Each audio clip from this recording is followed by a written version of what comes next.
Iniciemos nossa reflexão e oração no silêncio deste Sábado Santo do Sagrado Tríduo Pascal.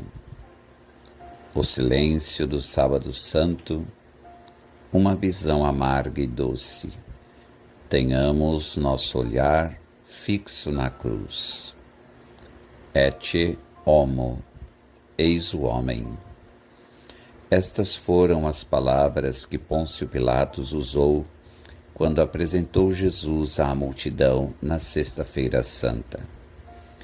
Cada vez que se celebra a missa, o sacerdote exorta-nos a fazer exatamente isso. Eis o Cordeiro de Deus, eis aquele que tira o pecado do mundo. Essa analogia pode ajudar a preparar o terreno para entender a conversão contínua. O banquete reflete duas maneiras diferentes que podemos escolher para viver nossa vida cristã. Podemos nos nutrir com alimentos deliciosos e saudáveis, ou podemos nos contentar com alimentos que não são apenas insípidos, mas prejudiciais à nossa saúde. Eis uma interessante escolha de palavras. Contemplar algo é ir além de simplesmente olhar para ele. Envolve fixar nosso olhar em algo e olhar de perto e com cuidado para ele. Em certo sentido, é exatamente disso que se trata o tempo da Quaresma. Durante 40 dias, Deus nos pede que olhemos atentamente para Jesus, para que possamos compreender a profundidade do seu amor e a grandeza da salvação que Ele conquistou para nós. Uma visão tanto amarga quanto doce. Talvez Pilatos tenha dito, eis o homem, como forma de acalmar a multidão ou satisfazer seu desejo de ver Jesus punido. Ou talvez ele esperasse que, depois de ver Jesus flagelado, ensanguentado e coroado de espinhos, o povo tivesse pena e pedisse para libertá-lo. Ou talvez ele tenha apresentado Jesus à multidão por desprezo por eles, como se dissesse, veja o que a vossa inveja fez. Todas as três são respostas possíveis, e talvez uma mistura delas estivesse funcionando naquele dia. Mas sabemos que as palavras de Pilatos adquiriram um significado totalmente novo para nós cristãos. Ei-lo, veja sua salvação, venha e contemple-o com reverência e adoração. O chamado para contemplar Jesus, assim, é agridoce. É amargo, claro, porque estamos vendo ele, um homem inocente, e o próprio Filho de Deus morrendo de forma agonizante. Queremos nos juntar a João, Maria e as outras mulheres na cruz para chorar sobre como Jesus foi tratado. Mas também é doce porque, por meio dessa cruz, fomos libertos do pecado e da morte. Somos perdoados e redimidos. Satanás e seus poderes de tentação foram derrotados, e as portas do céu foram abertas para nós. Portanto, nossas lágrimas devem ser uma mistura de lágrimas de tristeza por sua morte e lágrimas de alegria por seu sacrifício por nós. Faça questão de contemplar o homem com frequência. Deixe o que você vê inspirá-lo a se ajoelhar diante dele em gratidão e adoração. Deixe que isso o leve a entregar seu coração a ele. Deixe-o ajudá-lo a ser firme em seu desejo de segui-lo e dar-lhe glória na maneira como você vive. Jesus deu a vida por você. Contemple-o para que você queira dar sua vida a Ele em troca. Uma visão amada e odiada. Jesus quer que apreciemos a cruz e nos alegremos com o seu grande ato de amor. Mas há um outro lado da história. A paixão de Jesus pode causar tanto ódio quanto amor. Lembre-se, ele foi crucificado porque sua mensagem de amor era radical demais para muitos líderes religiosos e políticos de sua época. As pessoas odiavam Jesus por causa da companhia que ele mantinha. Ele estendeu a mão para os samaritanos, que eram considerados inimigos jurados de Israel. Ele deu as boas-vindas aos cobradores de impostos, conhecidos por serem corruptos e traidores do povo. Ele até acolheu prostitutas e deixou que o tocassem. Jesus perdoou pessoas que eram consideradas pecadoras irreparáveis e se sentiu em casa com os pobres. No que dizia respeito a seus oponentes, todas essas pessoas eram os indesejáveis da sociedade, os párias que não mereciam a atenção de um homem santo. Mas, para Jesus, eles eram filhos de Deus. Eram pessoas que precisavam ser amadas, abraçadas e trazidas de volta à vida. Nem terminou com a companhia que Jesus mantinha.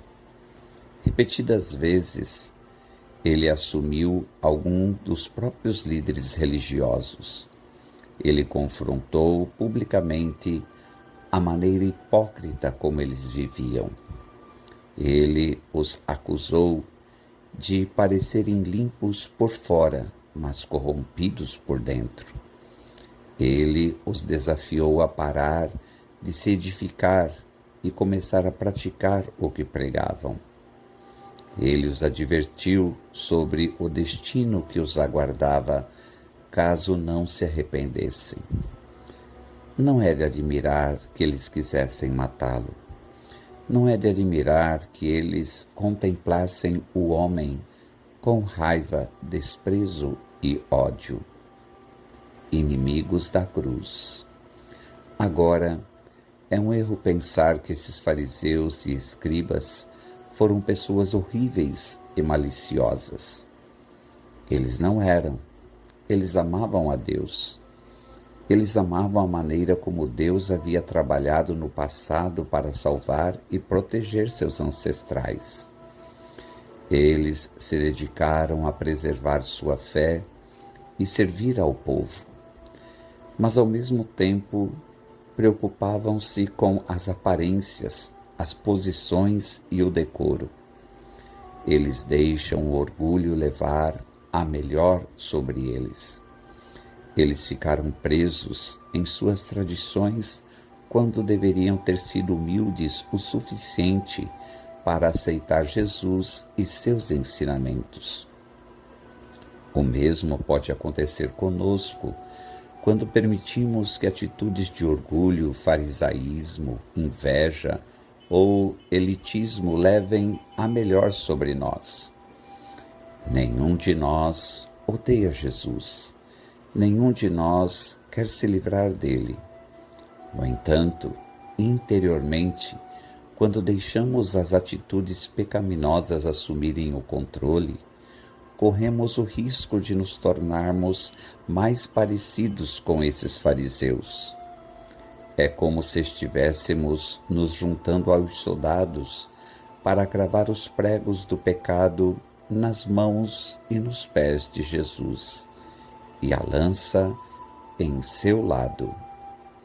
São Paulo disse uma vez: muitos comportam-se como inimigos da cruz de Cristo. Ele também disse que, enquanto suas mentes estão voltadas para coisas terrenas, nós que cremos estamos vivendo ansiosamente esperando por nosso Salvador, o Senhor Jesus Cristo. Enquanto esperamos ansiosamente pela volta de Jesus, queremos permanecer firmes contra a tentação de permitir que o ódio, o elitismo ou o egoísmo governem nossas vidas. Então, por que devemos contemplar o homem? Porque contemplar Jesus move nossos corações. Isso ajuda a nos convencer a sermos mais abertos à sua graça e nos enche de um desejo maior de resistir às atitudes egocêntricas que cativaram tantos oponentes de Jesus. Gestos sagrados.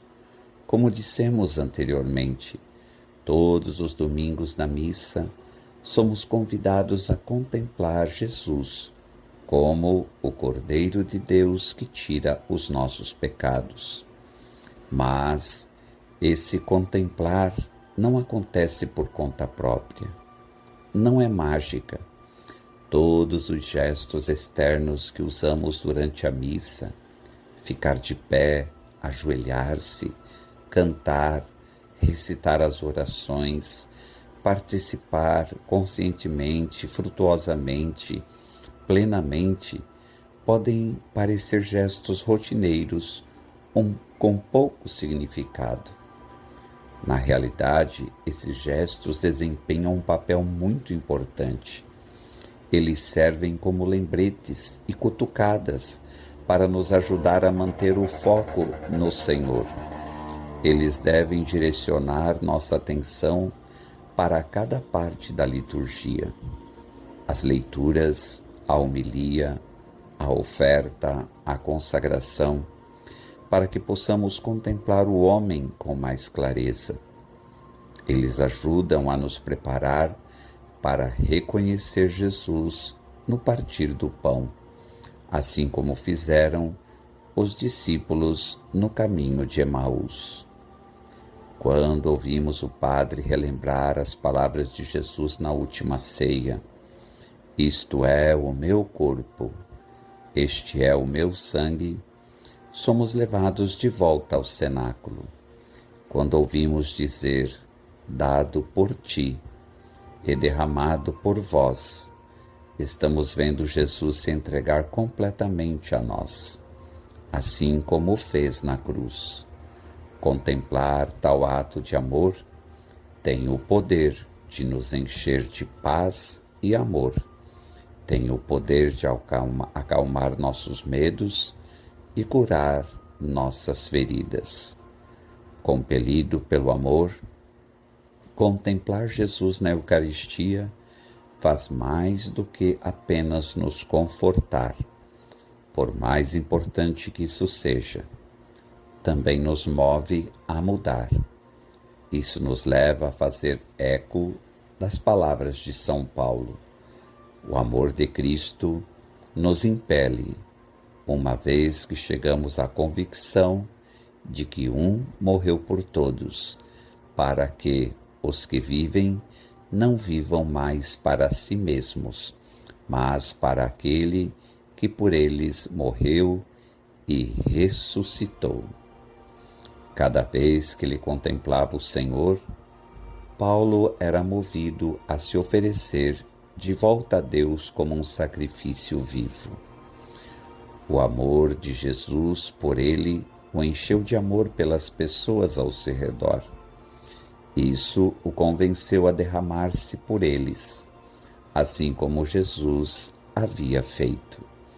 Isso o levou a deixar de lado quaisquer pensamentos e hábitos egocêntricos, para que pudesse ser santo e agradável a Deus. Irmãos e irmãs, vamos seguir o exemplo de Paulo. Vamos prometer não nos tornarmos inimigos da cruz.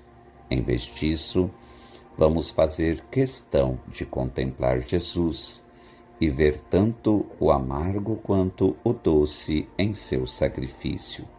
Vamos permitir que o amor que vemos ali nos preencha e nos molde. E vamos responder a esse amor.